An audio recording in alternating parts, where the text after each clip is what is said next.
Hi guys, Dave Rock here in the beautiful Burren in the west of Ireland. I hope that wherever and whenever and whoever and whatever you are right now, you're well. Or if you're not feeling well, I hope at least that you can feel well about not feeling well. I want to talk to you today about heartbreak and how heartbreak can be a gift, a huge gift in our lives. And I know I can imagine that some of you watching this, wherever you are, might be thinking, you're saying that these terrible things that happen to me, these horrible losses or betrayals or whatever it might be, that these things are a gift. And you might be thinking, fuck you, Dave. How dare you? And I don't want to make light of anybody's heartache ever. I want to honor whatever you've been through, whatever you are going through, and whatever you may go through in the future. I do just a tiny bit want to maybe create a little like possibility of a different way of relating to this where we can open up to maybe thinking that possibly, just possibly, that a heartbreak might turn out to be the best thing that's ever happened to us. And at the end of this video, if you want to, stay miserable about it for the rest of your life, that's totally okay. You can do that.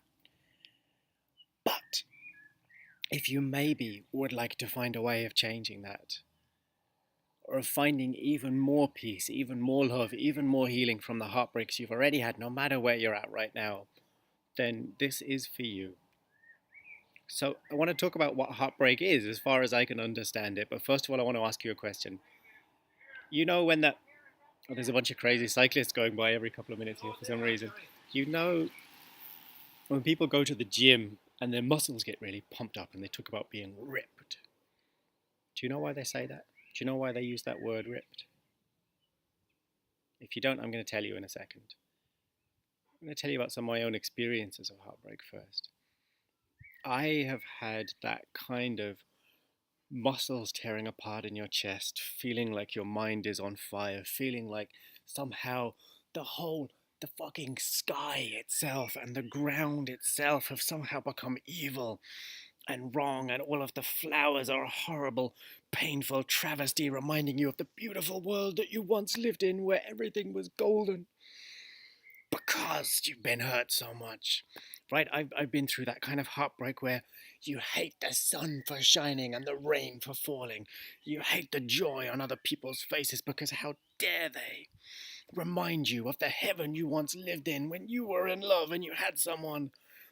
Kind of heartbreak. I've been through that kind of like, I feel like someone has stuck their fingers into my brain and they're pulling it all apart kind of heartbreak. The kind of like, fuck, I feel like my chest is actually breaking up kind of heartbreak. I've been through that. I've been through that a number of times.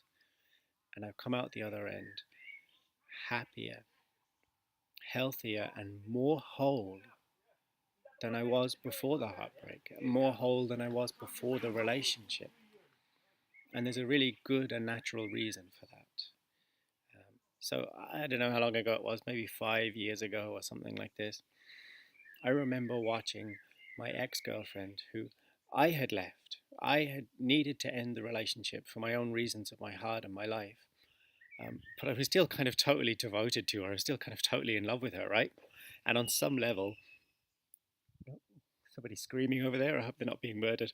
On some level, I still wanted her to be totally devoted to me. Even though I'd left her, I wanted her to adore me and worship me and only want to love me and only want to hug and cuddle me and, never be interested in any other men whatsoever. I mean, like, how dare she? Fuck her, how dare they, right? I don't know if you've ever had that feeling, when even when it's you who leaves someone, but how dare they ever love anyone else? How dare they ever move on, right? Or even if there's just someone and you don't even really want to be with them, but you don't want them to be with anyone else. Well, I had a little bit of that buzz going on for myself. And I was watching my ex-girlfriend fall in love with one of my best friends. The three of us were hanging out all the time, and they were talking about how wonderful it was that we were connecting so much, and I was fucking watching them falling in love without realizing it, and it was driving me in. Still more screaming? It's okay, I don't think anyone's being murdered over there, because I heard laughter as well. watching them fall in love. And I was right there in the middle, in the thicky gooiness of all it with them. And it was driving me crazy. And one morning, she came into my kitchen and she said, "Dave, I'm falling for him." And I summoned up all of the love and all of the peace that I could for her. And I smiled and I said, "I know." And I did feel love and peace. She said it's okay to be upset. So then I kind of broke down and wept for a while. And then she said goodbye and she went about her day. And I went off and I walked around town. I walked out to the ocean. I felt like my chest was burning up on the inside. I felt like I was falling to pieces on a physical, cellular level. At the same time, I felt a depth of peace, of hope, of love that I had never felt before. I felt like my chest was actually expanding in my heart was actually expanding inside my chest while it broke down. So that's why they call it going ripped when you go to the gym. When your muscles exercise beyond whatever they're capable of dealing with, they tear. The microfibers in your muscles tear apart. But when they knit back together again, they knit back together again bigger and stronger than they were before. And that's how your muscles grow. So why do we call it heartbreak? Why do we talk about our heart being torn to pieces? Our heart is a muscle. So like every other muscle, when there's intense pain, or rather when there's a load of emotion, it could even just be joy, when there's a load of emotion that's bigger than anything we've dealt with before, the heart muscle can tear apart and it can knit back together again bigger than it was before. Now, if we're not willing to feel those feelings, and if we tell ourselves a story that there's something wrong with the world for being the way it is, the situation, something wrong with it, or that there's something wrong with us for feeling the way we feel about the situation, then we're never going to be able to embody and experience and express all that emotion, and our heart's never going to be able to release itself and open up, expand, and then knit back together again as a bigger heart. Because all that stuff will just get stuck in there, right? Locked down with the stuff we're not willing to feel. We're just going to squeeze and clam down around it. But if you're willing to feel the grief of the loss of a person or whatever it might be, if you're willing to feel the fear that you'll never be loved in the same way again, which I had and which she had, if you're willing to feel the anger, and you're willing to feel them all with love, and you're willing to know that the world is okay, and that you are okay, then your heart can tear itself apart and it can knit back together again bigger than it ever was before. But this relationship, when we separated, we spent a lot of time grieving together. We wept on a number of different continents together.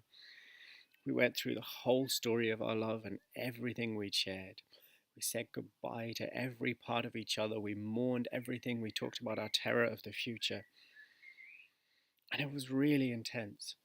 But at the end of it, both of us came out of that relationship with a deeper ability to love, a deeper ability to love ourselves and to love other people, with a deeper level of peace, a deeper level of faith in the world and faith in love. And since then, I've never been that afraid of heartbreak anymore. Because every time my heart's been broken, because I've been willing to ride the waves of all of that emotion returning to me, I've come out the other end with a bigger heart than I ever had, which means I can love more people more freely, more of the time, and that I'm able to recklessly love people now. When I fall in love with someone, I just want to fucking take my heart and throw it in their hands, and I don't even really care what happens to it. A little bit. I mean, a little bit of me is still terrified, but mostly I just want to say, fuck it, we're here right now. You and me, I don't know what's going to happen tomorrow. We're not in charge of that. I don't know how long we're going to get to hold each other. We're not in charge of that, but I want to give you everything I have right now, because they say like that what you get is what you give, and the more of your love and your heart you give away, the bigger your heart and your love becomes. It multiplies by giving it away. And like all of us, we hold so much of our love back out of a fear of the loss that's going to happen, because everything that we all love is going to go away. Everything. People die, things change. But the only way we could ever really lose anything is by not allowing ourselves to hold it as fully as possible while we're actually here. The only way we could ever really be rejected by life or lose love is by rejecting the love that we already carry inside of us and not sharing it with the world. I believe that most of the grief that she and I felt as we were separating was pain that was there long before we ever met. And because we loved each other, and because we were willing to share and express our feelings, and because we were willing to see the reality of a world which was kind and loving, we were able to let go of pain that had been there for a very long time. And that's the gift of heartbreak. It allows you to release grief that you have in your heart anyway. If we spend our whole lives being afraid of losing things, never completely allowing ourselves to love because we know that we're going to lose something in the end, we end up losing everything. I'm still scared to love freely every day, but my trust in it is growing the more I allow myself to.